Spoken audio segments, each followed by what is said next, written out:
welcome to the Spotlight, coming to you live from Food and Health Communications, your number one go-to media source for credible and timely health information. Today on the Spotlight, we will be looking at the benefits of a social media break, and I'm also going to share with you things you could do instead of being on social media. Victor Wabari is my name. The first question I want to ask is this: what would your mental health look like in a world without social media? What is it going to be like for you?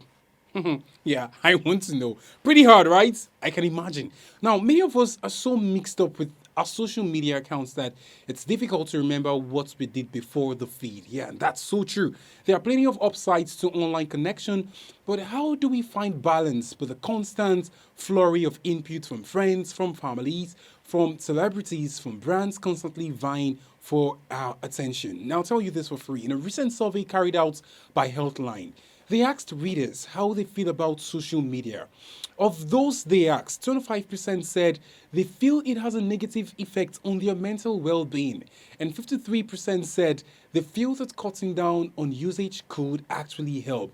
That number jumps to about 66% among those with a mental health condition that started or worsened during the pandemic. I'll tell you this, that on top of that, 29% of respondents said they need at least a few days of break to benefit from a social media hiatus, while that number jumps to 46% among 15 to 24 years old. That is why I'm challenging you this very day to take an introspective look at how your social media behavior affects your mental well-being. And by that, I'm going to share with you a couple of things to do instead of being on social media.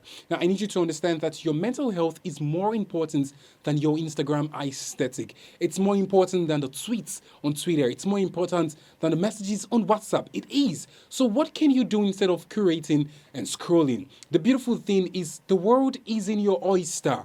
When you step away from your screen and into the three-dimensional world, I tell you, there are endless array of options depending on your needs. Now, once you identify why you're feeling the urge to log into your social media accounts, you can redirect those feelings into other ways. Now, I'll start off with the first category. I'm talking about those who use social media to relax. If you find you reach for your phone when you have a little downtime, consider swapping for these options I'm about to share with you. I'm just going to go down over your own down on them. Now, number one, take a walk around the block. Yes. Number two, put on some good music. Number three, set the mood with candles or diffuse some essential oils. It works. Number four, read a book. Number five, try doodling or crafting. Number six, bake something delicious. Number seven, play with a pet. Number eight, try yoga or meditation. Number nine, drink a soothing hot beverage like a tea or hot chocolate. Number 10, look at old photos and just reminisce over them. If you do all this, I'm telling you, you're going to relax in a great deal you never thought of because it actually works. Let me get down to the next category. I'm talking about those who use social media to connect.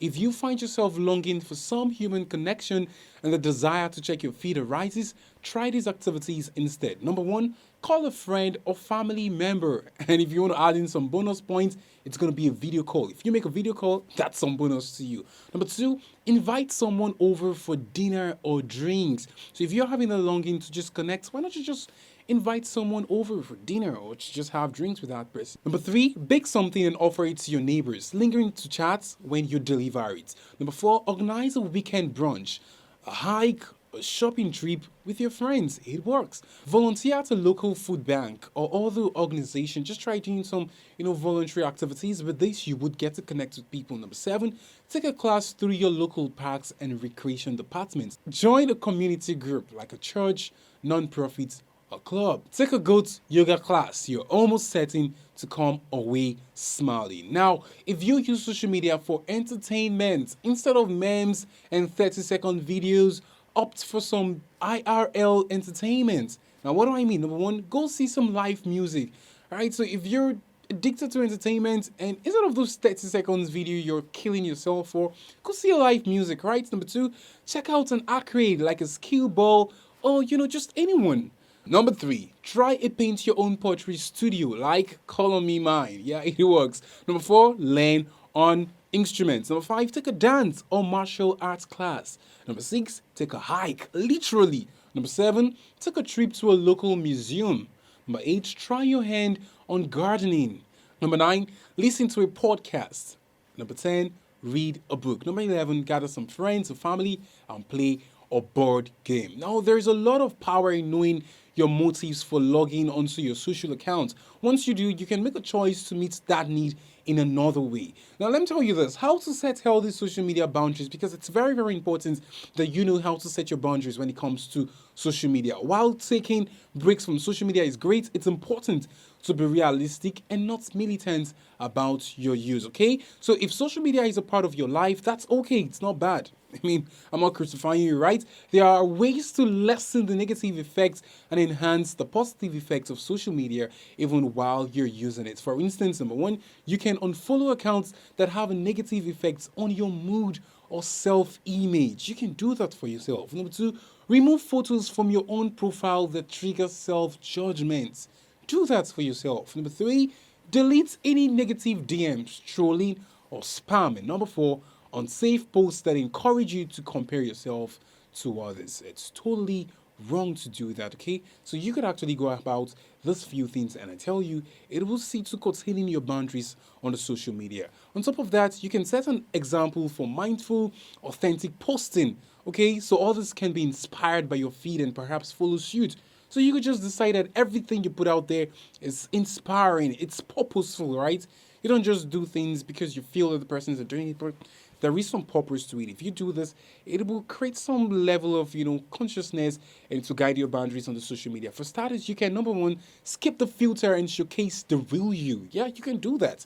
Number 2, post photos of the messy moments, not just the perfect ones, because we're always trying to post our perfect self on social media, and this is what brings about the competition, right? Just try to be messy at times.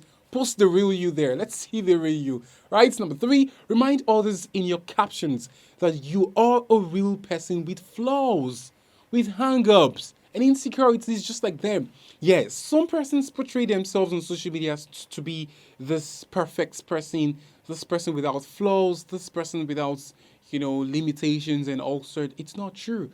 Okay, try to be yourself. That's what I'm trying to say in essence. Try to tell people that, hey, this is who I am. These are my weaknesses. I'm human, right?